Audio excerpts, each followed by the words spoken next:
Hello. Hello. ඔව් ඔයයි මට call ගත්තේ. ඔව්. ශාන් ගනේ ගොඩ. ඔව් ඔව්.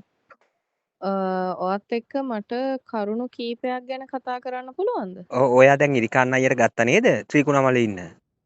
ඔව් මං එයාට ඔව් අරගෙන ක්‍රිෂාන්ද තමයි දැන් නම්බර එක මම දුන්නේ. ඔයාට ඔයා ගත්තේ. ක්‍රිෂාන්ගේ නම්බර එක ඔයා මිරිහාන ගිහිල්ලා පොලිසියේ නීත්‍යානුකූල විදියට නීතිය කරන්න පොලිසිය පැමිණිල්ලක් දාලා ඔයා ක්‍රිෂාන්ට ඔව්. නම්බර එක දීලා මට ආපහු කතා කරන්න හේතුව මොකද්ද? ක්‍රිෂාන්ට කාගේ නම්බර එකද දුන්නේ? ඈ ක්‍රිෂාන්ට දීලා තියෙන මගේ නම්බර එක. ඔයා සරණමහානියේ ආ. සින්දු කියන්න ඇවිල්ලානේ ක්‍රිෂාන් අඳුරගත්තේ. නේද? ඒ ඔයා කියන දේවල්නේ ඔක්කොම නේද? ඔයා බලාගෙන හිටියා වගේ ඔයා ඒ මිනිහා මේ ඔක්කොම කියනවා. ඒ මිනිහා කිව්ව රෙකෝඩ් ටික අපිට දීලා තියෙන ඉරිකාන්න අයියා. එයා එහෙම කිව්වට ඔව්. මම නම් එහෙම පිළිගන්නේ මොකද මේ ත්‍රිෂාන් සින්දු කියන්න ආවද කියලා මන් දන්නෙත් නෑ. එයා සින්දු කියපු කාලෙක මම ස්වර්ණවාහිනියේ ඉඳලත් නෑ. ඕ කොහොම හරි ඔයාලා ඉතින් ඒ දෙන්නගේ ඔක්කොම ෆ්‍රෙන්ඩ්ෂිප් එකක් ඔයාම තියෙනවනේ. හරි හරි හරි. නෑ ඔයාලා නෑ දෙන්න එයාගේ පොඩ්ඩක් මගේ කොහොමද මට කිසිම ඔයා කතා කරන්න රිලේෂන්ෂිප් එපා. එකක් නැහැ. ඔයාලා දෙන්නට CID එකෙන් දැනුම් දෙයි. ඔයාලා ඔය අපරාධය ගැන දන්නේවා ගිහිල්ලා කියන්න. කොහොමත් හෙටත් ඔයාගේ චින්තික අයියත් යනවනේ CID මට එකට. ඔව් මං ඒව නම් දන්නේ නැහැ. මට වත් එක්ක මේ කරුණු කීපයක් ගැන ඕකේ කතා මොකද්ද කරන්න කරුණු පුළුවන්ද? කීපයක් කියන්නකෝ.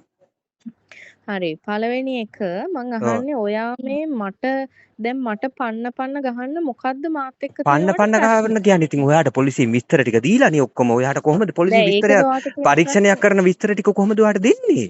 එතකොට මේ ජාතික හා ආරක්ෂාවට මොකද වෙන්නේ? ඈ හ්ම් රටේ පොලිසියක් ගැන හ්ම් මිනිස්සු විශ්වාසය තියන්න පුළුවන්ද? ඔයා කියන දැන් කොහොම හරි ඒකද ඔයාට ගත්තලු. මාත් එක්ක තියෙන තරහ. ඔයා කොහොම හරි ගත්තලු විස්තර ටික. කොහොමද මේ විස්තර ගන්නෙ? ඈ දැන් ඔයා ඔයාට කොහොමද විස්තර ඒකද ගත්තේ? මාත් එක්ක තියෙන ඕ තරහ. මේක රටේ පොදු ප්‍රශ්නයක්. ඔයා කොහොමද ඒක කියන්නේ? ඔයාගේ අම්මා ගැනවත්, ඔයාගේ තාත්තා ගැනවත්, ඔයත් එක්ක ඉන්න මිනිස්සු ගැනවත් හ්ම් නෙමෙයි අපි කතා කරේ. හරිද? හ්ම් ඔයා ටයිම් හරි. එකයි ඔක්කොම දන්නවලුනේ. හ්ම් නේද? හරි. දැන් ඔයාට මාත් එක්ක ඔය තියෙන ප්‍රශ්නේ මම ඒ විස්තර ටික ගත්තේ කොහොමද කියලා නේද? ඕ ඔයා කියන්නකෝ ගත්තේ කොහොමද ඒකට කියලා? තමයි ඔයාට ඔච්චර තරහනේ නෑ මාත් නෑ එක්ක. නෑ ඒ රටේ පොදු ප්‍රශ්නයක් ගැන ඔයා විවේචනය කරනකොට මේ සමාජ මාධ්‍යයේ ගිහිල්ලා මුළු ලෝකයක් වෙන්න විවේචනයක් කරලා නෑ.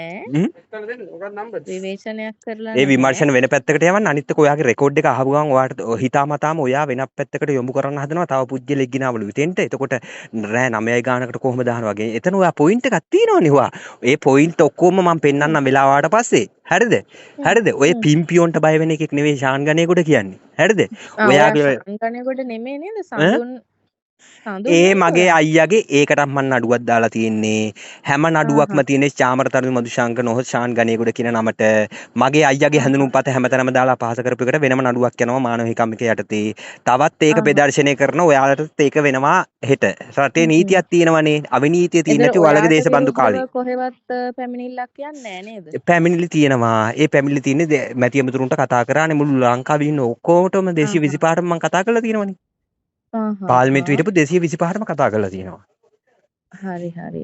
මේ එතකොට වෙන ඔයාට විරුද්ධව මොකොත් හොරකම් දූෂණ පැමිණිලි එහෙම කොහෙවත් නෑනේ? තියෙනවා ඉතින් ඔයාට දීලා තියෙන්නේ ඔය ක්‍රිෂාන් එහෙම ෂෙයා කරන්නේ. පැමිණිලා දැන් නෑ ඔය මට පේන්ටින් කියලා ඔය මේ පේන්ටින් ඔයා කියලා දැන් කොහොමද ඔය මගේ පොඩකිනකො ෆෝන් එකට එන දේවල් නැති දේවල් දාන්නේ? මගේ ෆෝන් එකට එන දේවල් නැති දේවල් ඔයා කොහොමද දන්නේ මට ඒවා ආවද හරි කවුද හරි මොනවා? මේ ජාරයක් නැති ගෑනුත් එක්ක මට කතා කරන්න එපා කියලා හැමතැනින්ම කතා කරලා කියනවා. හ්ම්. ඔයාගේ පැටර්න් එකට මැච් වෙන මිනිසුන්ට කතා කරන්නකෝ. ඔයා දැන් පොලිසිය ගිහලා හ්ම්. පැමිණිල්ලකුත් දාලා තියෙන්නේ. ඔයාගේ ආහා. සබ්ජෙක්ට් එකට හ්ම්. අදාළ මිනිස්සුත් එක්ක කතා කරගෙන තියන්නම් ඈ. දැන් ඔයාට අර කරුණු ටිකට උත්තර දී ගන්න ඔයාට අපහසු උත්තර නේද? දෙන්න ඔයා කවුද? ඔයාලා ඔයා මඩ කවුද? ගහන්නේ මට නිසා ඔයාලා මඩ ගහන්නේ මට නිසා මට ඔයා අයිතියක් කවුද? තියෙන අහන්න. ඔයා මම අයිතිය රුයිනි ඉල්ල ගන්න නේද අයේෂා. පොලිසිය පැමිණිල්ලට ගියේ? ඔව් මම රුයිනි ඔයා අයේෂා දැන් පැමිණිල්ල පොලිසිය දාලා පැමිණිලි දාලා ඇවිල්ලා ආයේ මගෙන් කරුණු ඉල්ල කරන්න පොලිසියෙන්ද දුන්නේ බලේ? දැන් ඔයාට පොලිසියට එන්න පුළුවන්ද? පොලිසියට එනවද නැද්ද කියන එක මම තීරණය කරන්නම්. මොකද පොලිසිය නෙවෙයි නීතිය කරන්නේ උසාවියේ. මට මේකට නඩුවක් ඕන. නෑ නඩුවක්. නෝනේ උසාවිය විතරක් නෙමෙයි ලංකාවේ නීතිය ක්‍රියාත්මක වෙන්නේ. නෑ ලංකාවේ උසාවියේ නීතිය. නීතියක් උසාවියෙන් තමයි නිසා මිනිස්සු හරිද වැරදිද කියලා තීරණය කරන්නේ. මට මේකට නඩුවක් ඕන. ඒ නඩුවක්. කියන්නේ ඕන මිනිස්සෙක් හැම දෙයකම උසාවියට තමයි ඔව්. යන්නේ නේ. පොලිසිය ඔව්. තියෙන්නේ මොකටද? ගරු අධිකරණයෙන් වැරදි කරුද නිවැරදි කරු කියලා තීරණය කරනකම් මිනිස්සු නිර්දෝෂයි. ඕ හරි හරි. එතකොට පොලිසියේ කාර්යභාරය මොකක්ද? පොලිසියේ කාර්යභාරය මොකද්ද කියලා ඔයාගේ චින්තකගෙන් අහගන්න මම තියන්නම්. හරිද? උත්තර දෙන්න අපහසුයි නේ. ඔව්. අයාලේ යන එවුන් එක කතා කරන්න මට වෙලාවක් නැහැ. මම තියන්නම්. කොහෙද කොහෙද අයාලේ?